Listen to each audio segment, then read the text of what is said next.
Hello and welcome to this, our second seminar in David Blank Furness's series, Commercial Lease Termination and Renewals under the Landlord and Tenant Act 1954. The series is designed for surveyors, property agents, in-house lawyers and landlords and tenants themselves to assist them navigate the world of commercial landlord and tenant matters. My name is Sean Hackett, and I'm a partner and the head of the Davis Blank Furness Property Litigation Department. So let's get started.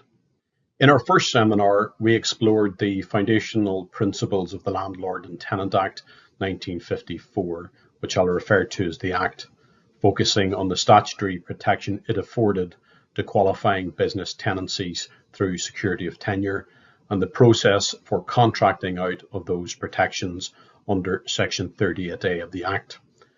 We emphasise that in the absence of contracting out, a qualifying tenancy does not automatically terminate at the end of its contractual term, but instead it continues under Section 24 of the Act, allowing the tenant to hold over on the same terms until the tenancy is brought to an end. Today we take the next step in the series. We assume we are dealing with a protected tenancy, so one which has security of tenure and has not been contracted out of the Act, and we delve into the tenancy termination process under the Act. I repeat that we're only looking at the termination process under the Act, so we are not going to consider topics such as common law termination notices, exercising contractual break options, forfeiture, surrender, or disclaimer in this series. The termination process under the Act is a critical juncture for both landlords and tenants, as it sets the stage for either the tenant's lease renewal or the landlord's repossession. We will cover the statutory mechanisms for termination, the prescribed forms and strict timelines for notices, and the common pitfalls that can invalidate the process. Understanding these procedural elements is essential for commercial clients because mishandling them can lead to protracted disputes, financial losses, or unintended continuances of tenancies that frustrate redevelopment plans or business relocations. For advisors such as surveyors or accountants, grasping these nuances ensures that you can guide clients towards the outcomes that align with their commercial objectives. Before addressing termination under the Act, it's worth recapping on what happens to a protected tenancy after the fixed contractual term specified in the lease expires. Under Section 24(1) of the Act, a qualifying business tenancy does not come to an end on the expiry of the fixed contractual term specified in the lease. Instead, it continues automatically on exactly the same terms, which is known as holding over. The holding over continues until the tenancy is terminated, and this holding over period provides stability for tenants, allowing them to maintain business operations without immediate disruption. However, it can pose challenges for landlords because the tenancy rolls on indefinitely unless action is taken by either the landlord or the tenant. Importantly, during this phase, with one exception relating to periodic tenancies, which I come to shortly, either the landlord or the tenant can initiate the termination or renewal process under the Act. The policy rationale, as enshrined in the Act since its inception, and largely unchanged despite the 2003 Regulatory Reform Order, is to balance, on the one hand, the protection given to a tenant who is occupying the premises and carrying on its business, and on the other hand, their landlord's rights to get the property back. Pausing there, and this is an important point. If the tenant, at the expiry of the fixed contractual term specified in the lease, is not in occupation of the premises carrying on business, then Section 24(1) of the Act will not apply, and the tenancy created by the lease will end upon the expiry of that fixed contractual term.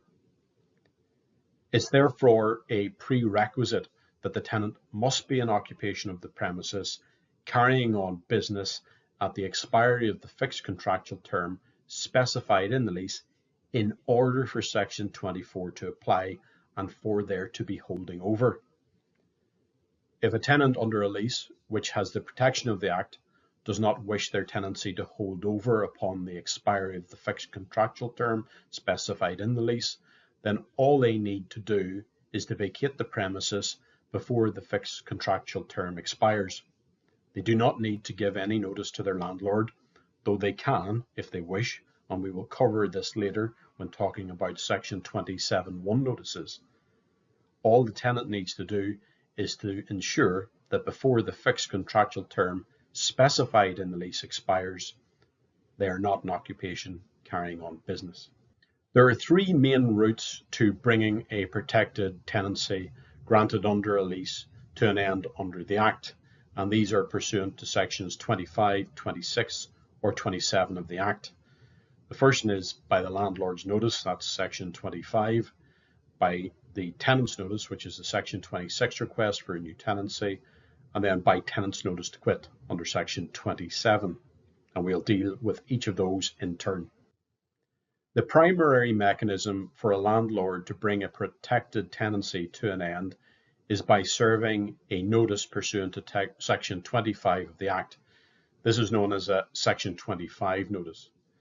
There are two types of Section 25 notices. The first is a hostile Section 25 notice. This is where the landlord decides to terminate the existing tenancy and opposes the grant of a new tenancy on one of the 7 statutory grounds set out in Section 31 of the Act, and we will cover the grounds in our 3rd and 4th seminar in this series. The second notice is a non-hostile or a friendly Section 25 notice. This is where the landlord decides to terminate the existing tenancy but does not oppose granting the tenant a new tenancy. And in those circumstances, the landlord sets out in the notice the key terms which it proposes, such as rent and term duration. And we will cover this further in our 5th seminar in the series. Once a Section 25 notice is served, it precludes the tenant from serving a notice under Section 26 of the Act, which I'll come to later. The Section 25 notice must comply with a number of key requirements in order for it to be effective. The first is in relation to form and content. The notice must be in one of the prescribed forms set out in the Landlord and Tenant Act 1954, Part 2, Notice Regulations of 2004, which I'll refer to as the regulations. Now, there are a number of different forms, so picking the correct one is critical. The notice needs to identify the premises, state the termination date, and if it is a hostile Section 25 notice, specify the grounds under Section 31 of the Act upon which the opposition is based. These grounds range from tenant fault for existing persistent rent arrears to landlord's intention, for example, redevelopment, and we'll explore in depth in our 3rd and 4th seminars, but they must be stated accurately at this stage. A landlord cannot, at a later date, rely on further grounds which were not stated in the Section 25 notice. The second is timing, and this applies to both the termination date specified in the Section 25 notice and the date when the Section 25 notice is given to the tenant. The termination date must be expressly set out in the Section 25 notice. That termination date cannot be earlier than the contractual expiry date of the term set out in the lease. The Section 25 notice must then be served not less than 6 months nor more than 12 months before the proposed termination date set in the notice. Now, timing demands precision. Setting the termination date too early or too late renders the Section 25 notice invalid, as does serving the Section 25 notice too early or too late. The third thing relates to who is the competent landlord. The Section 25 notice must be served by the competent landlord, which is defined under Section 44 of the Act as the person with the immediate reversionary interest capable of granting a new tenancy for the proposed term. In cases involving superior landlords or intermediate interests, identifying the correct party is crucial. If the occupational tenant's immediate landlord has more than 14 months left on its tenancy, calculated from the date the notice is given to the tenant, then it is the competent landlord for the purposes of serving the Section 25 notice. If the immediate landlord has fewer than 14 months, the competent landlord will be the next landlord up that has more than 14 months left on its tenancy. This is likely, but not certain, to be the superior landlord. If the Section 25 notice is not given by the competent landlord, then it will have no effect and the tenant's tenancy will continue. Upon receiving a Section 25 notice, the tenant has options, but timelines are strict, and we will cover the next steps for both the landlord and the tenant in our third, fourth, and fifth seminars in this series. Where a tenant wishes to bring their existing tenancy to an end and request a new tenancy from their landlord, they will engage Section 26 of the Act. This process is usually followed by proactive tenants that are coming to the end of their contractual tenancy and want to remain in occupation. It's sometimes referred to as a lease renewal. The Section 26 route is not available for tenants occupying under periodic tenancies where no lease was entered into. As mentioned earlier, a Section 26 notice cannot be served where the competent landlord has already served a Section 25 notice. The Section 26 notice must comply with a number of key requirements in order for it to be effective. The first, again, is form and content. The notice must be in the prescribed form set out in the regulations. The notice needs to identify the premises and state the new tenancy commencement date and the proposed terms of the new lease, including the duration of the new tenancy rent and other key terms. The second is timing, and this applies again to both the new tenancy commencement date specified in the Section 26 notice and the date when the Section 26 notice is given to the landlord. The Section 26 notice must propose that the new tenancy commences on a specific date.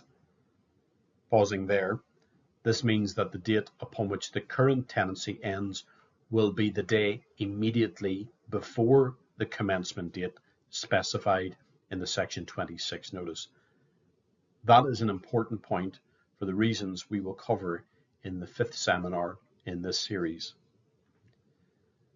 The tenant's proposed commencement date cannot be earlier than the contractual expiry date specified in their lease, and the Section 26 notice must be served not less than 6 months nor more than 12 months before the new tenancy commencement date.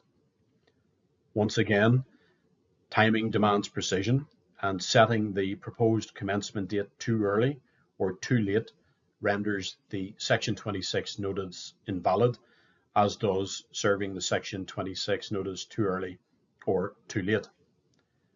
The third relates to who is the competent landlord.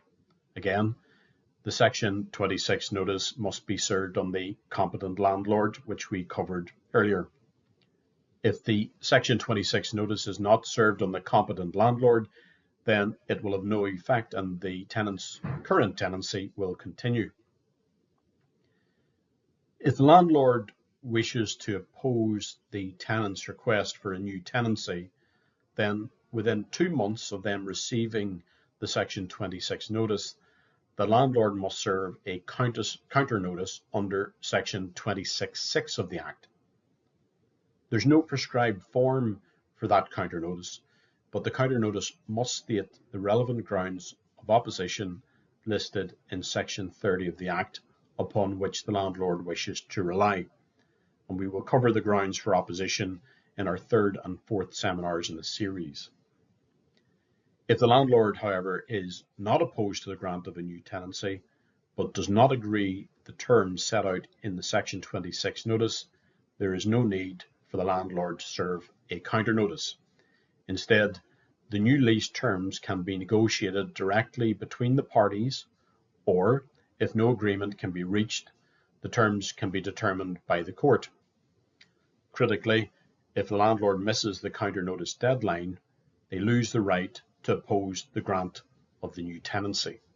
Not all tenants whose tenancy is for a fixed term as specified in their lease, so excluding periodic tenancies, will want to take a new tenancy after their fixed contractual term ends. Where such tenants wish to bring their tenancy to an end and vacate the premises without seeking a new lease, they can serve a notice under Section 27 of the Act. There are two types of Section 27 notices, and selecting the correct one is vital, else the notice will be ineffective to bring the tenancy to an end. The correct notice to serve depends upon when the tenant serves the notice. If the tenant is serving the notice during the fixed contractual term, and they have at least 3 months left of that term, then they must serve a Section 27(1) notice, giving at least 3 months notice, with the termination date specified in the notice being the date when the fixed contractual term in their lease expires. If the tenant is serving the notice after the fixed contractual term is expired, so when the tenant is holding over, or if they have less than 3 months left of their fixed contractual term, then they must serve a Section 27(2) notice, giving at least 3 months notice, and the termination date specified in the notice can expire on any date. There's no prescribed form of notice, but the Section 27 notice must be in writing. It must specify the expiry date, and it must be given to the tenant's immediate landlord as opposed to the competent landlord if they're not the same entity. If a tenancy is terminated following the giving of a Section 27(2) notice, so where the notice is given when the tenant is holding over or there are less than 3 months left of the fixed contractual term, the rent will be treated as follows. Firstly, the tenant will only be liable to pay rent up to the actual date the tenancy ends, being the date specified in the Section 27(2) notice. And crucially, any excess rent already paid by the tenant in advance will be recoverable by the tenant. Now, that particular point does not apply where a notice is given under Section 27(1). So tenants who pay rent in advance and who have paid rent for a period which extends beyond the expiry of the fixed contractual term may wish to consider using a Section 27(2) notice to get a rent apportionment that they would not otherwise be entitled to if they simply vacated the property at the expiry of the fixed contractual term. The termination process under the Act is fraught with traps for the unwary and for the careless. The main tripwires include, firstly, getting incorrect dates, inserting the incorrect termination date in the Section 25 or Section 27 notice, or the incorrect commencement date in the Section 26 notice is a serious problem. The second is in relation to incorrect timings, miscalculating the period of notice required, i.e. not less than 6 and not more than 12 months for Section 25 and 26 notices, and not less than 3 months for Section 27 notices. Third one is using non-prescribed forms, failing to use the correct prescribed Section 25 notice and the Section 26 notices, as well as the Section 26 counter notice, or using non-prescribed forms, using the incorrect Section 27(1) or Section 27(2) notice. Omitting required details is another problem, failing to include the premises and the termination date, that's relevant for Sections 25 notice and 27 notices, or the commencement date relevant for Section 26 notices. The other one is getting the wrong parties, serving the notice on the incorrect landlord or tenant, especially in group structures or where the immediate landlord, which is required for Section 27 notices, is not the competent landlord, which is what's required for Sections 25 and 26 notices. Next one is issuing court proceedings either prematurely or too late.